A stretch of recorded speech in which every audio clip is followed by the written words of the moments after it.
Run, river, run, run through the hills. Run, river, run to the sea. Run, river, run to your place beneath the sun.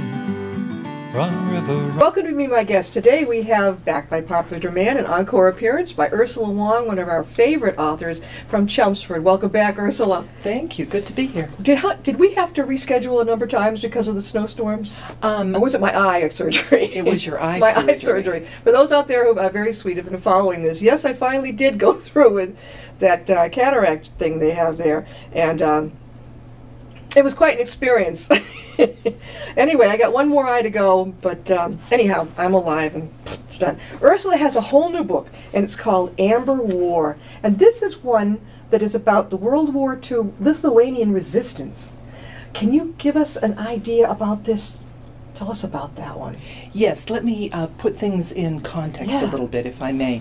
The book which we talked about, I think last year or the year before, is Amber Wolf.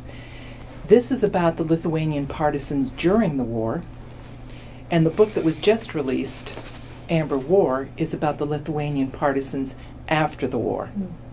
So the first book is about the rise of the resistance, arguably when the freedom fighters were at their highest peak of damage.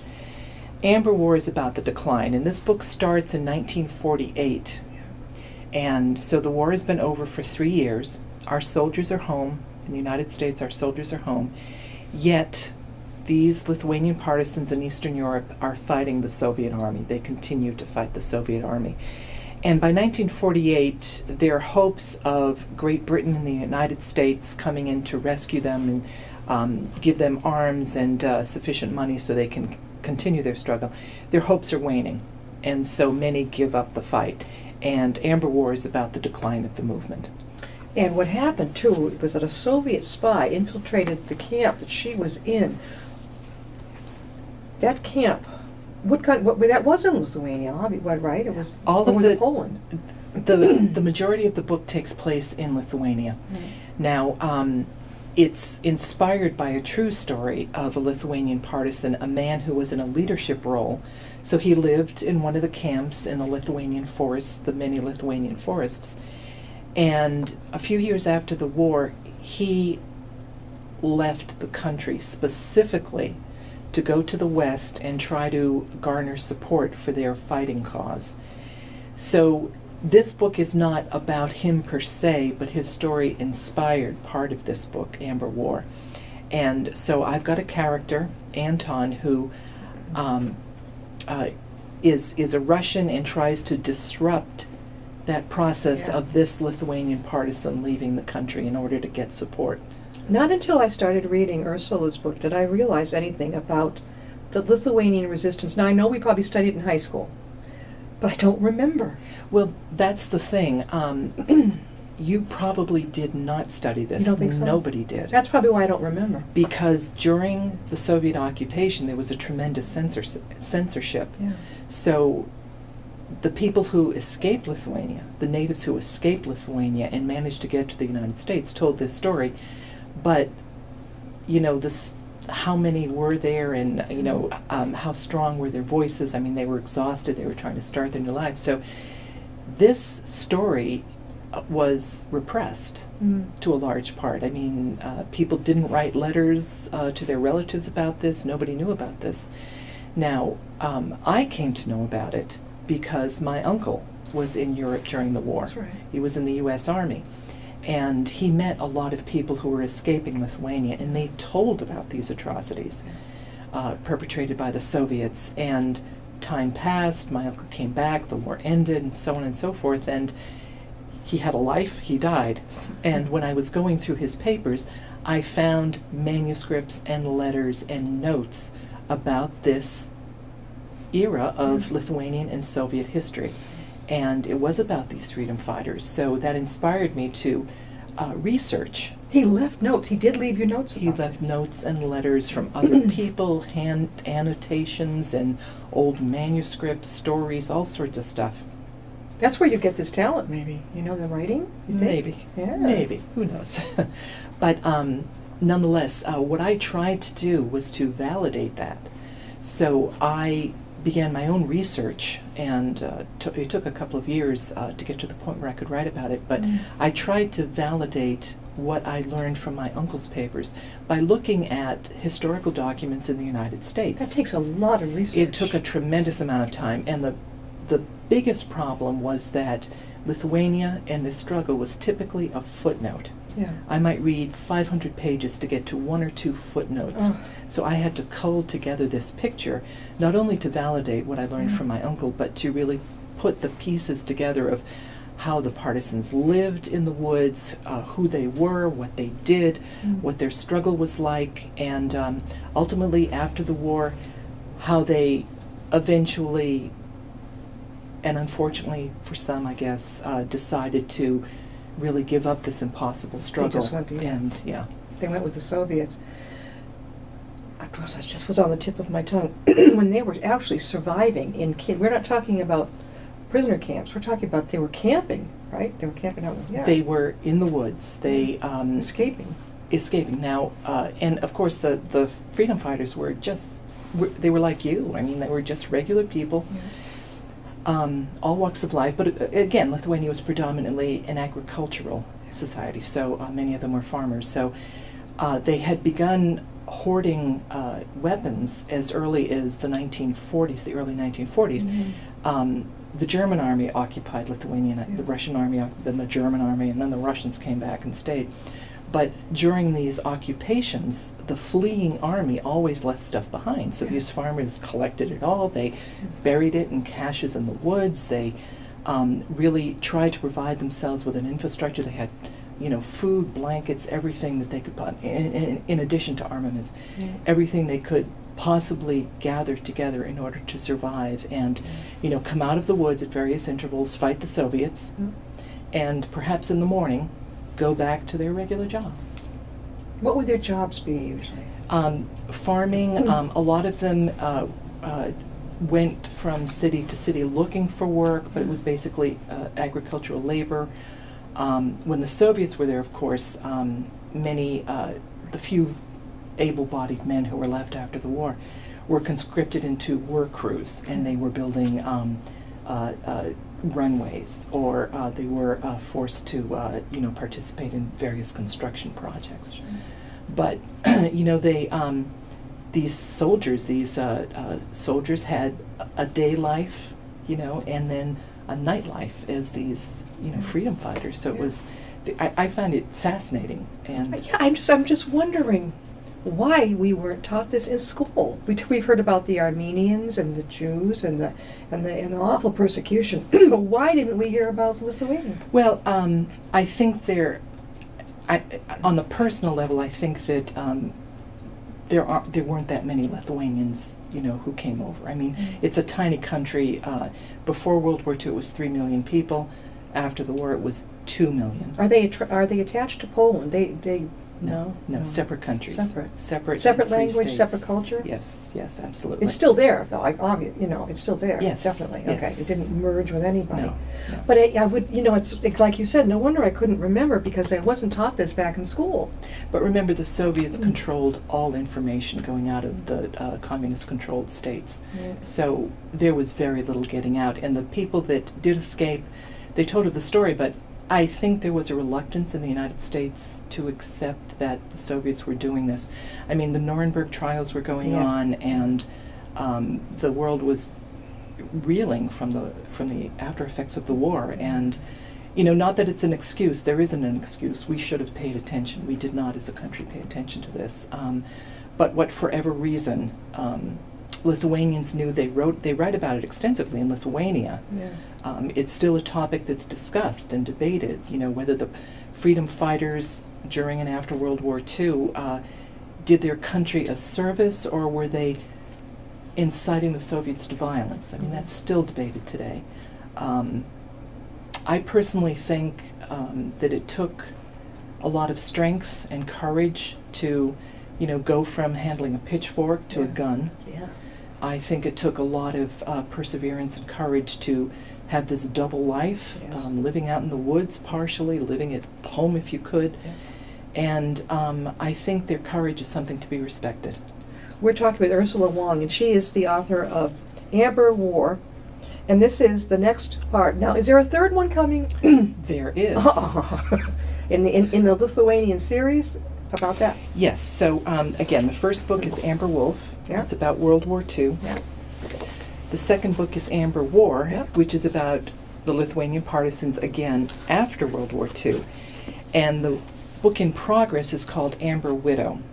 And this brings the spirit of the Lithuanian partisans into modern day.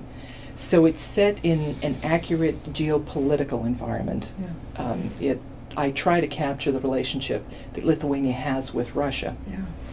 However, I introduce fictional characters to play the roles in today's history. If it hadn't been for your uncle, you wouldn't have. Would you have had an interest in it? I would have never known about this had I not found those How did you papers. find his information he'd written? I was executrix of the estate. Oh, wow. So Boy, that's I great. had to go through everything, and he had a lot of papers. And he But had them, but he the- had them like in his desk, in his office, home office? In boxes all over this big old antique farmhouse that he owned. Because he had been there at that point, right? He had Right. been there, done Right, it. right. Ursula, how can people get a hold of your book? Well, predominantly through Amazon, Mm-hmm. and it's in the iBookstore, Amazon. It's in the New England Mobile Book Fair, which is a great independent bookstore I in haven't been up there. Where Newton is that? Heights. Needham Heights, okay. Needham Heights. Yeah. Yes, It's I'm a sorry. big thing, Needham Heights. right? Big. It used to be. They moved across the street. And it's a smaller store at this point, Okay. but they've got a tremendous variety of books. And they've got the Yes. Amber War series. the Does two it have books. wheels on it? When they say mobile, is it like a trailer? No, No. that's an interesting story. I do not know the story. I mean, perhaps that's how it started.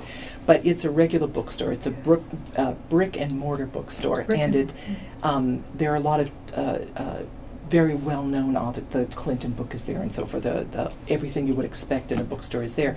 But they've got a lot of books from local authors. Yeah. So That's I'm in great. there, Oh, and yeah. dozens of my friends, and it's really a nice place to go and browse. Don't forget, here at Upton, the library, which is downstairs from our studio, you can find a copy of Amber Wolf, the next one, Amber War, Ursula's next book, and the fierce tale of a young Lithuanian woman's partisan struggle against Soviet brutality. And Neville Frankel, Emmy Award winner and author of On the Sickle's Edge, is the quote from here. And I also recognize Stacy Longo on the back, Yes. Ordinary Voice. She has been on Be My Guest. Yeah. It's great when different authors support each other. It really, it's really great. To give everybody an idea, about how old is Amber in the story? What do you think?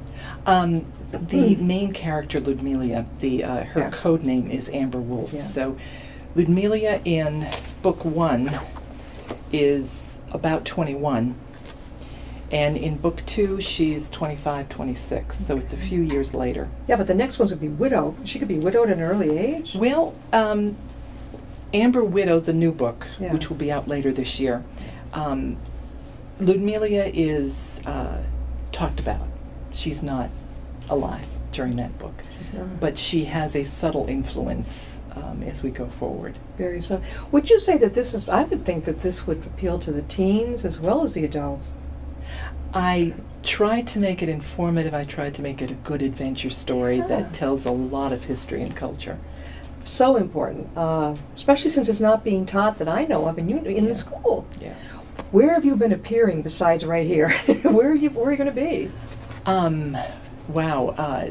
This weekend I'm in Derry, New Hampshire, I know it well. teaching a course with my friend Dale T. Phillips on publishing options. Yeah. And next month I'm going to be at the Lawrence Public Library giving a talk on Lithuanian history.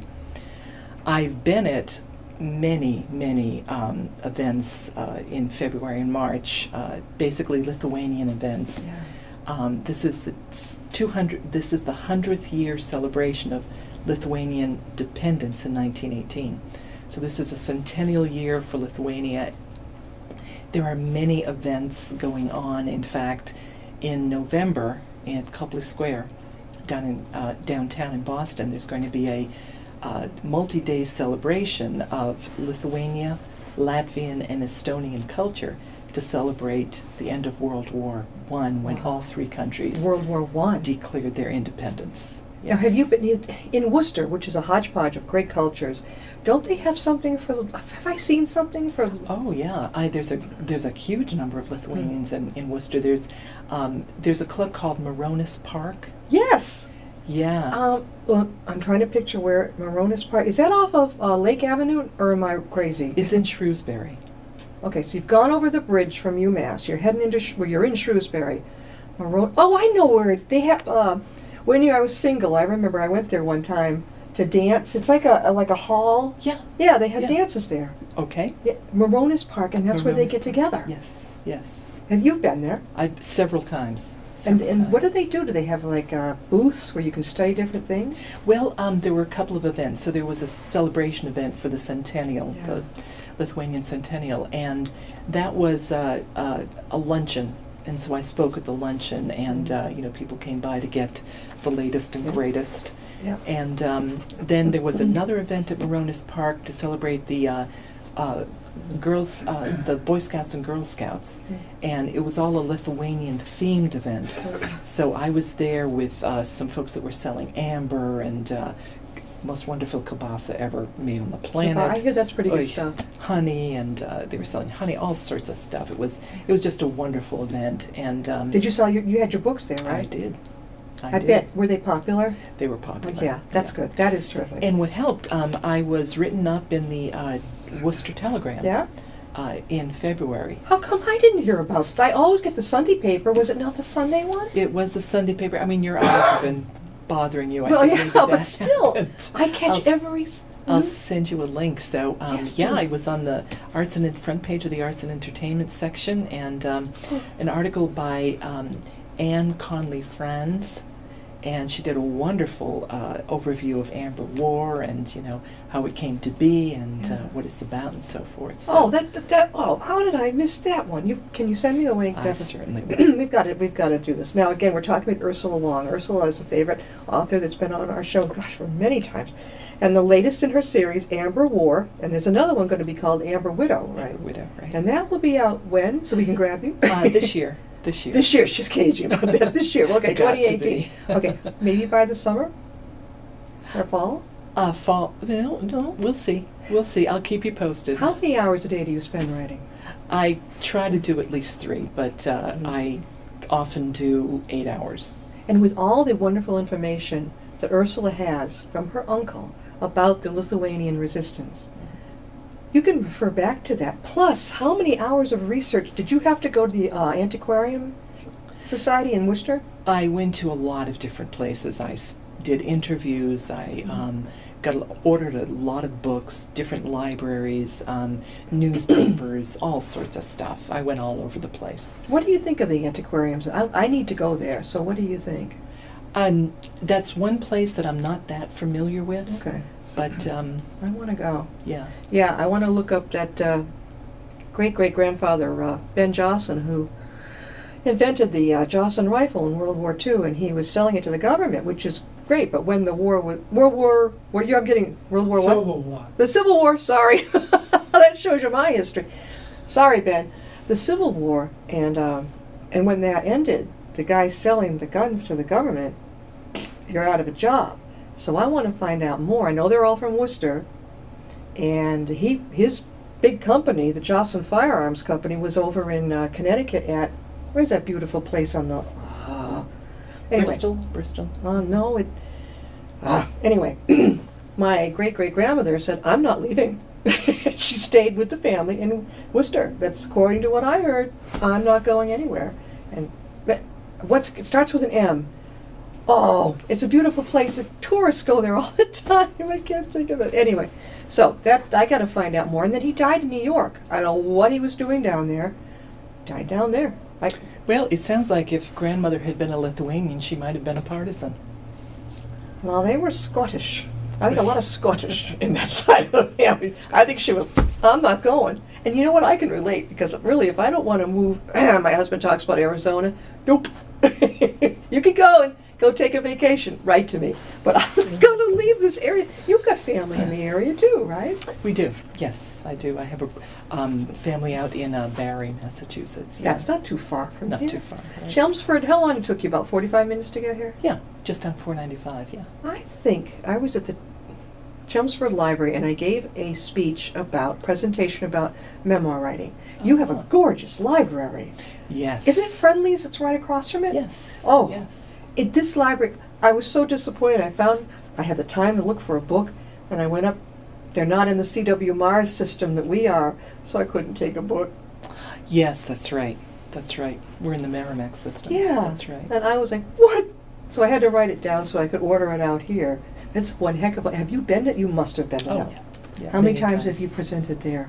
Oh, several. Oh, because you're the gem Several of the... You know, they're not going to pass you up, right? You're right there in Chelmsford. Well, there are a number of us writers in Chelmsford, too, Really? and the library supports us. What's the very group well. that you belong to, Ursula, the writers group? I'm part of the story side.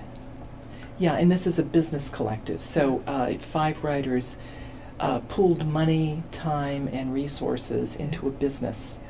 And we help each other with our writing, and we're starting to get into publishing with Yeah. smaller works. We're getting into publishing some individual Self-publishing works. is great.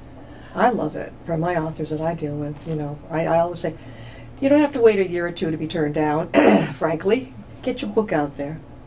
There's benefit to getting the book out there. It is. And once the big, if you get accepted with a major company, they're not going to publicize you. You're on your own. A, they're going to pick your cover, and B, they're going to say, okay, you're on your own to get it out there. Whereas if they do it on their own and self-publish, and then they have a publicist, that's where I step in. Then I can help them. I'm going to get here, get here, get here, get here. Somebody to care about them. Yeah, marketing is a bear with both avenues. In fact, that's what we're talking about in Derry on Saturday. We're talking about the pros and cons of traditional versus independent publishing, Yeah. and the nuances of each. So Yeah. with traditional, I mean, the contracts are coming out differently at this point for advance contracts, no advance contracts. So this is where you sell your rights, but you don't get any money. Yeah. And then digital first imprints or digital only imprints, and the companies that support this. Well, you select your own covers, right? This cover was professionally done. I go with small press, and that's considered on the right. traditional side. All right. But there's such a variety of small press companies. I'm with a great company who lets me do whatever I want, and Yeah, they're that's- always there supporting. They have fabulous editing. So I see a lot of the self-published authors. I think sometimes they do a much better job of selecting their own cover than some of these highfalutin corporations that do it. I like the way they do their own covers. They're unique. Yeah, time to market is a weird thing. Some books on the traditional side, if a book or two comes out and it becomes popular, the writer is under tremendous pressure to get that third book out quickly. Yeah. This happens from time to time, and it can be difficult because, perhaps sometimes corners are breached, Yeah. things aren't done quite as meticulously. But, on the independent side, you are essentially a business owner. Exactly. So you control the cover, you control the content, and if it's good, it's your pride. If it's not good, it's your fault. I love the idea of being independent. Oh, I love it. You're not under anybody's thumb. You've been over to Tatnuck, right? Have you been there? You haven't been over in Westport to Tatnuck Bookseller? Oh, Tatnuck, yes. How about yes. Book Lovers Gourmet? My buddy Deb Horan runs it up in Webster. No, I haven't been I'll there. write that down for I'll you. I look think that you'd up. love it. Yeah. Oh, it's the cutest bookstore right over in Webster. Oh, half an hour from here, right off of Route 16. You could go by it if you're not looking for the sign, but it's adorable. She has more authors and artists that come in there. It's cozy, it's warm, and very popular. If you look in the Sunday Telegram, very often you're going to say who's going to be appearing, and I'm always looking to see. I'm going to write that down. Also, did you ever get up to the?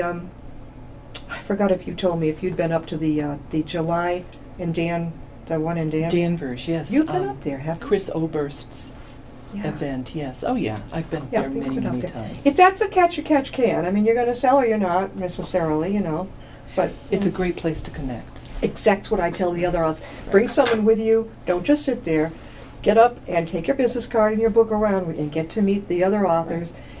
They say, well, why would I do that? I want to sell my book. I'm like, because you want them to get to know you so they can connect you with somebody else Right. that might want you to come. Right. We got very about true. 2 minutes left. Ursula, again, how can they get your book?